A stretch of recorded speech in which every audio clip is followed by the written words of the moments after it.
Beerzerker. Yeah!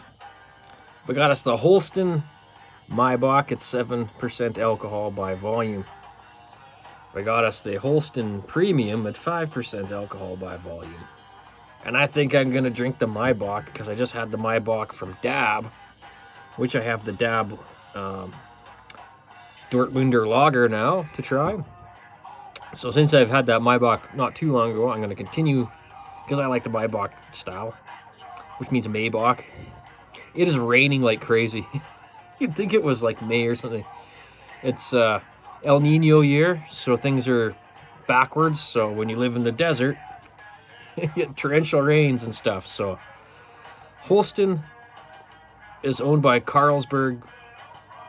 And so Holsten actually brews the Carlsberg and Tuborg in Germany, I think. And then other breweries that Carlsberg owns when they're over here brews the Holsten.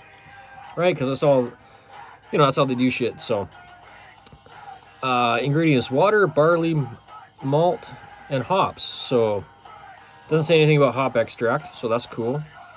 Let's see if we got an actual town here. Carlsberg, Canada Incorporated, Oakville, Ontario. So something about Kitchener. So this is brewed in Canada, right? So this is not from Germany, but I'm sure that they. So check your can, depending where you're from. It's not going to be probably pretty much the same stuff, but might be slightly different. Anyway, cheers. Let's drink this fucking beer. Oh, yeah. So my box style is usually like around 7, little over 7. And that last one from Dab, I mean, it had hop extract, but hop extract doesn't bother me the way malt extract does or anything. That's kind of a European thing. They like using that shit over there for some reason. Okay. Wow. There's the color there. It's a little darker than your average pale lager, correct? Ooh, that smells like a fucking... That actually smells like a... I'm trying to think what that is. That smells like a whiskey cocktail. Yeah. Or something with some hard liquor. The power might go out, so that's all right. We got bad batteries. We're modern civilized human beings. Ugh.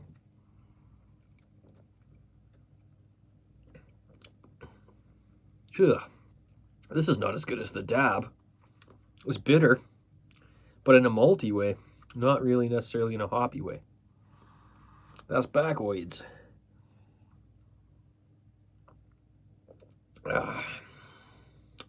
Yeah, no, not at all as good as the Dab. I like the Holsten Festbach. I don't remember liking the premium. And I was super psyched about the Maibock because Dab's is like fucking... So this has real hops in it, but like I said, I'll tolerate hop extract a lot more before, so I don't like that.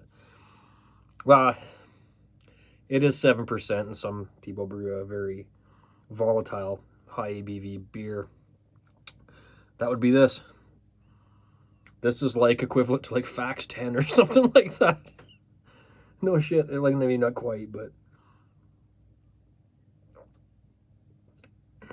like it's good, it's drinkable. It has that malty bitterness in the back of the tongue, like very similar to something like Boris Bull, Fax 10, Colt 45, something like that. Very similar. Not the light spring freshy Maibock I was expecting, like Dab brought. This is like, it tastes like high ABV beer, which is fine. Just not what I was expecting. So there you go. Review's over. It does taste quality, though. I'm having trouble rating beers. I'm kind of getting back to reviewing more beers because if it tastes like old ale, like when you do a homebrew single mash infusion, you're brewing with a yeast strain that you know is good, like dry packeted. There's several. Some of them not so good.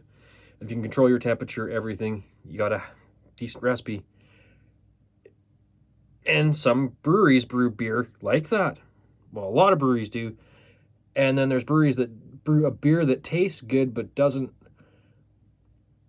really have the same qualities as a properly brewed beer. Like flavored beer. It's hard to, I'm having trouble comparing, what was it? The Silly Scotch was tricky because it was weird and a little abnormal, but it was kind of like rugged and raw and authentic tasting. So I probably would have rated that a point lower for myself, but for quality, had to do what I did. Then fucking the Beaver beer and the chocolate beers and stuff like that, the peanut butter ones, they're different beers.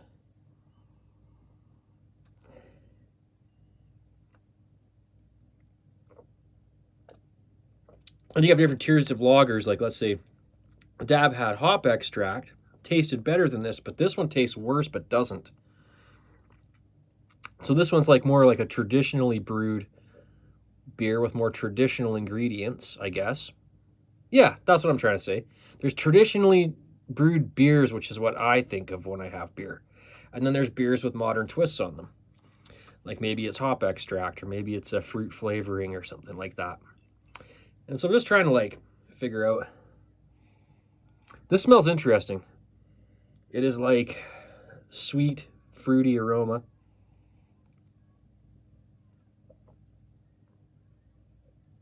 Well, it goes down pretty fast for being malty like that. It is definitely high ABV budget. It was a good price. It was cheaper than I find some of these a little bit, well, good price compared to what, right? But anyway, there we go. Not much to this beer. Fizzy, frothy, not much of a head. I'd say the quality's a little bit low on this. And that's what I remember from Holsten. Premium. I didn't like the premium. I like the Festbach they made. Never see it. Or else I would have bought it too. Yeah, this smells very grainy. Very reminiscent of Colt 45 or like Fax 10 or Boris Bold or something like that. Which is, I don't think, really what a Maibock is supposed to be. Maybe it is. I don't know. I know the German breweries, they typically step mash the shit out of their beer, so maybe it is more. Sometimes that's more authentic than we think, right?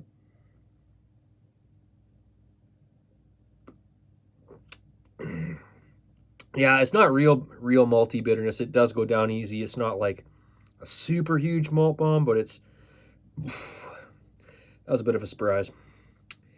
I will give this out of 11.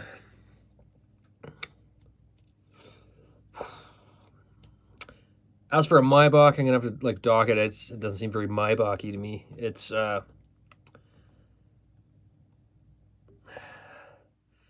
give it 7 out of 11.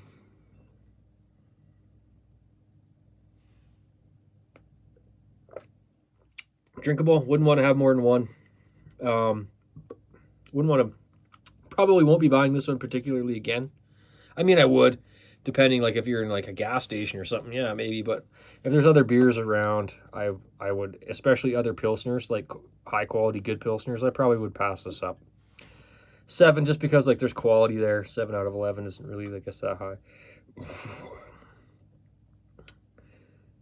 It's a bit of a pass. Might even be lower than that. Might be 6 out of 11.